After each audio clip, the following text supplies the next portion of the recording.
आजा बेटा, क्यों नहीं पढ़ता बेटा? आजा इधर आजा। है समझ नहीं आता? करते हैं होते नहीं। देखो बेटा ध्यान से सुनो, अब दो तरह के बच्चे होते हैं बेटा। एक होते हैं गॉड गिफ्टेड दिमाग है, एक होते हैं उनका लक खराब होता है, उनमें दिमाग कम होता है। जिसमें दिमाग कम है बिल्कुल ही, भैया क्या करें, कितनी कोशिश कर लें आता नहीं है, तो कुछ नहीं कर सकता कोई भी। लेकिन अगर दिमाग बाकी चीज़ों में है, अच्छे कपड़े पहनना, अच्छा खाना खाना, इन सब में तो दिमाग है, बातें करना, दोस्त बनाना, लेकिन पढ़ने में दिमाग नहीं है, तो इसका मतलब तो गड़बड़ है। या तो बच्चा मेंटली रिटार्डेड हो, उसको अकल नहीं है, अलग तरह से बैठता है, मुंह से लार गिर रही है, ऐसे अजीब सी हरकतें कर रहा है, तो ठीक है भाई, भगवान ने उसको ऐसा जीवन दिया। ये तो मुझे फिट लग रहा है लड़का, या थोड़ी गड़बड़ का लग रहा है?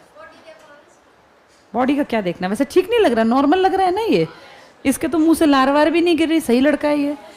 अगर ये खाता पीता भी ठीक होगा, इसके दोस्त भी होंगे क्लास में एक दो, है ना? हाँ हाँ ठीक है। दोस्त होने का मतलब आप बातें भी करते हो, तो बेटा पढ़ता क्यों नहीं फिर तू? पढ़ता है? नहीं, मैं नहीं मान सकती। तू इसका दोस्त कैसे? तू फर्स्ट पे बैठा है, लास्ट पे बैठा है बेटा, फिर कैसे दोस्त हो? हाँ नहीं, अगर तेरा दोस्त होता तो अपने साथ इसको रखता कि तू पढ़ यार, तू पढ़। फिर बेटा तू क्यों नहीं समझता है? ये हड्डी निकली पड़ी है, देख पीछे कैसे हड्डी निकली पड़ी है, थप्पड़ी मारो तो चुभ जाएगी, ऐसी हड्डी। पिताजी क्या करते हैं? गाड़ी चलाते हैं। बेटा तुझे क्या लगता है पिताजी के पास बहुत सारा पैसा है या थोड़ा पैसा है? थोड़ा पैसा है ना। अब वो 10 साल बाद तो बुढ़े हो जाएंगे, कितनी एज हो गई उनकी? 42 के आसपास है। 42 के बाद 10 साल बाद कितने के हो जाएंगे? पैरों में दर्द रहेगा, गाड़ी कितने दिन चलाएंगे, आंखें कमज़ोर हो जाएंगी। जब वो बुढ़े हो जाएंगे तो तू क्या करेगा बेटा? तू तो पढ़ता नहीं, तेरी एज कितनी है? 14। 10 साल बाद तू कितने का होगा? 24 का। 24 का तो लड़का पूरा बड़ा हो जाता है। 24 के लड़के का तो सुख मिलना चाहिए, कमा के लाए, पिताजी को कहे आप मत चलाओ गाड़ी, मैं कमाऊंगा। फिर बेटा तू जिस रास्ते पे, ऐसे तो पिताजी को जिंदगी भर गाड़ी चलानी पड़ेगी, बुढ़े हो जाएंगे, हाथ पैर कांपेंगे, गाड़ी चलानी पड़ेगी। भगवान ना करे कुछ ऊंच नीच हो गई, दिक्कत हो गई, तो बेटा कौन जिम्मेदार? पढ़ता क्यों नहीं तू? एक चीज को 5 बार पढ़, उठ मत पढ़ने से, दिन रात पढ़, कैसे नहीं आएगी बेटा? ये तो हो ही नहीं सकता कि पढ़ाई ना आए।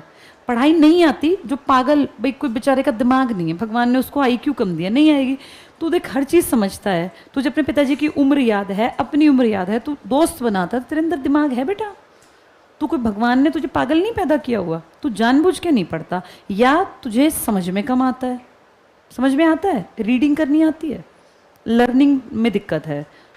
एक चीज़ को 20 बार पढ़, लर्निंग अपने आप हो जाएगी, ठीक है बेटा? तेरे नंबर अगर कमाए तो पिताजी को बुलाना पड़ेगा। डेली पढ़, डेली पढ़, इज्जत के साथ अपने पिताजी का बुढ़ापा कटवाना है बेटा। अब तू ऐसे करेगा तो आगे उन बेचारों के पास तो कुछ है भी नहीं। चल जा बैठ, बार बार पढ़ा कर। हाँ बेटा आजा। क्लास का सबसे सुंदर लड़का होता था तू जब तूने एडमिशन लिया था, आजा। अब तेरी शक्ल, सूरत, बॉडी लैंग्वेज सब बदल गई, क्यों है बेटा? पहले से नीचे गिर गया तू, तू ऊपर नहीं बढ़ा। जब तू गांव में आया था हमारे पास, 7th में था ना? 8th में था। अच्छा पिछले साल आया था, तब बेटा तू अच्छा दिखता था, तेरी पर्सनालिटी। अब तू लंबा तो हो गया, तगड़ा भी हो गया, लेकिन पर्सनालिटी ओवरऑल होती है बेटा, जिसमें पढ़ाई भी एक पार्ट होता है। क्यों नहीं पढ़ता?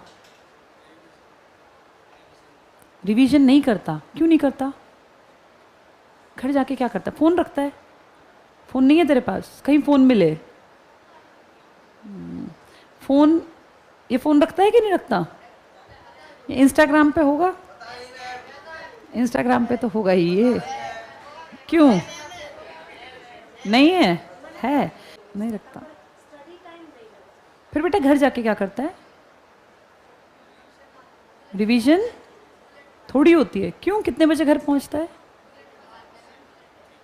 3:30। फिर क्या करता है 3:30 पे जाके? बता अपना रूटीन। कुछ नहीं करता। कुछ नहीं करने से तुझे क्या लगता है 10 साल बाद गाड़ी अपने आप आ जाएगी घर में, बड़ा घर बन जाएगा अपने आप? अल्लादीन का चिराग होता है घर में कि वो ऐसे घिसा और एकदम से गाड़ी और घर और बंगले बन गए? या कमाने पड़ते हैं बेटा? कमाने पड़ते हैं ना। फिर तू कमाने के रास्ते पे है, ऐसे पैसा आ जाएगा जो तू कर रहा है? फिर कैसे आएगा बेटा पैसा? सारे रिश्ते पैसों पे टिके हैं, ये बात पता है? नहीं पता तो जान ले, तेरे जितने रिश्ते हैं ना ये सब पैसों पे हैं बेटा। पैसे के बिना कुछ भी नहीं है। अब तू पढ़ेगा नहीं ना, 10 साल बाद कोई पढ़ाएगा नहीं, घर जाके पढ़ा कर। जिस भी तरफ तेरा दिमाग दौड़ता है अपने दिमाग को समझा, मुझे पढ़ना है, मुझे पढ़ लिख के आगे बढ़ना है, मुझे अपनी ज़िंदगी बेहतर बनानी है, मुझे गलत रास्ते पे नहीं जाना। देखो कल को ये तुम्हें कहीं मिले और ये मजदूरी करता हो तो तुम लोग इस पे हंसोगे कि ये हमारी क्लास में था, मजदूरी कर, रिक्शा चला रहा है। कल को ये तुम्हें मिले और इसके पास बड़ी गाड़ी हो और बढ़िया घर हो और इसकी एक पर्सनैलिटी हो तो तुम कहो यार ये तो हमारे साथ पढ़ता था। ये ना बेटा रवैया बदल जाता है। अगर ये मेहनत कर लेगा, इसकी पर्सनैलिटी अच्छी है, ये कहीं भी कुछ भी कर सकता है, लेकिन अगर इसने पढ़ाई नहीं की तो ये सब यहीं धरा रह जाएगा और ये कहीं काम नहीं आनी बेटा। शक्ल शक्ल तो बिल्कुल पता है बेटा, जो गरीब है ना वो सुंदर नहीं हो सकता कभी। गरीब आदमी ज़्यादा दिन तक सुंदर नहीं रहेगा। सुंदरता बेटा चेहरे की ना कुछ दिन में खो जाती है। सुंदरता होती है आपकी सोल की, आपकी पर्सनालिटी की। आपका रंग बेशक कैसा ही है, लेकिन अगर आप कहें कि मैं आईएएस हूँ तो चाहे आप काले हैं, भद्दे हैं, दांत बाहर रखे हैं, लोग आप जब आएंगे ना तो लोग एकदम सीधे खड़े हो जाएंगे और आप देखने में बड़े हैंडसम हैं, स्मार्ट हैं। लेकिन कोई पूछे क्या करते हो, मजदूरी, तो उसका रवैया चल यहाँ से उधर बैठ, ऐसे भगा देगा। ये रवैया है बेटा। अपनी इज्जत करानी है ना तो ऊंचाई तक जाना है, नहीं तो फिर किसी काम नहीं आनी बेटा। ना हाइट, ना हेल्थ, ना रंग, ना रूप, ना कहीं पे तुम्हारी कोई पर्सनैलिटी मैटर करती। अपनी काबिलियत बढ़ा लो तब तुम अच्छे हो। और लड़कों के पास बेटा ऑप्शन नहीं है इंडियन सोसाइटी में। अगर तू नहीं कमाएगा तो तेरे पास कुछ भी नहीं है। पिताजी क्या करते हैं तेरे, प्रॉपर्टी डीलर है बेटा। वो सिर्फ उतना ही कमाएंगे जितने में उनकी गुजर बसर बढ़िया हो। मम्मी है तेरी, हाँ तो तेरे माँ बाप जो है ना बेटा, चाहे कितने ही अमीर हो, कौन सी गाड़ी है तेरे घर, ली नहीं है गाड़ी, अब नहीं है, कहाँ गई गाड़ी, बेच दी, क्यों? अच्छा उसके बाद दूसरी गाड़ी नहीं ली, लेगा। हाँ अब तुम लोग एक बात सोचो, इसके पिताजी मेहनत करते हैं, उन्होंने एक गाड़ी ली, वो डीजल वीजल वाली रही होंगी, बैन हो गई, अब जो है नई गाड़ी लेंगे। इसके पिताजी बेटा इस उम्र में भी कमा रहे हैं। इसके पिताजी कम से कम 45 के आसपास के होंगे, तेरे पापा 53 के हैं। इसके पापा बेटा 7 साल बाद रिटायरमेंट की एज में आ जाएंगे। वो अब गाड़ी ले सकते हैं क्योंकि वो मेहनत कर गए अपने टाइम पर। इसकी तो भी उम्र आएगी ना। पापा की बनाई हुई गाड़ी इसकी पीढ़ी तक चल जाएगी क्या? एक गाड़ी कितने साल में खराब होने लगती है? 15 साल बाद तो आप चला ही नहीं सकते। 10 साल बाद वो खराब, खटर पटर, उसमें पैसे लगने लगते हैं।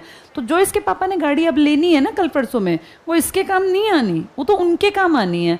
ये गाड़ी तब ले पाएगा जब ये थोड़ा पढ़ा लिखा और थोड़ा इंटेलेक्चुअल होगा दिमागी तौर पर, नहीं तो रह जाएगा। पढ़ा कर बेटा। अब तेरी पीटीएम में पापा आएंगे ना, मम्मी मैं खुद आऊंगी पीटीएम में मिलने, और जिसकी शिकायत आई फिर उसका आगे हम अगले साल डिसीजन फिर हमें कुछ और लेना पड़ेगा। मैं नहीं चाहती बेटा तेरा भविष्य खराब हो। अच्छी हाइट, अच्छा स्मार्ट लड़का, पढ़ लिख के आगे निकल जा। तेरे लिए दुनिया भर की चीज़ें पड़ी हैं करने के लिए, क्यों पीछे रहता है? और ऐसे क्यों बेइज्जत हो रहा है तू? ये बेइज्जती है बेटा। क्यों बेइज्जत हो रहा है? किस कारण से? क्या बुद्धि नहीं है तेरे अंदर? शरीर तेरा फिट है, बुद्धि तेरे अंदर, क्यों बेइज्जती करवा रहा है? आगे पढ़ लिख के आ, तू यहाँ खड़ा हो, हम ताली बजवाएं कि देखो भाई इसने इंप्रूवमेंट किया, तो बात है। नहीं तो क्या फ़ायदा बेटा लाइफ का? हम में और जानवर में क्या अंतर है? जानवर में अकल नहीं है, 2 डंडे मारो फिर वैसी हरकत करेगा, फिर डंडे मारो फिर वैसी हरकत करेगा। हम इंसान हैं, हमारे ऊपर ना बात लगनी चाहिए। किसी ने एक बात बोल दी, बस मन पे लग जाए कि यार मेरी बेइज्जती कैसे हो गई क्लास में, मैं इतना पढ़ूंगा, मैं बदल के दिखाऊंगा हर चीज़ को। दुनिया बदलती है बेटा, ठीक है? पीटीएम के बाद मैं तेरे पिताजी से पर्सनल मिलूंगी, फिर मुझे ये ना कहना पड़े कि रास्ते गलत पे है, ठीक है? पढ़ लिख के अच्छे नंबर ले आ, चल।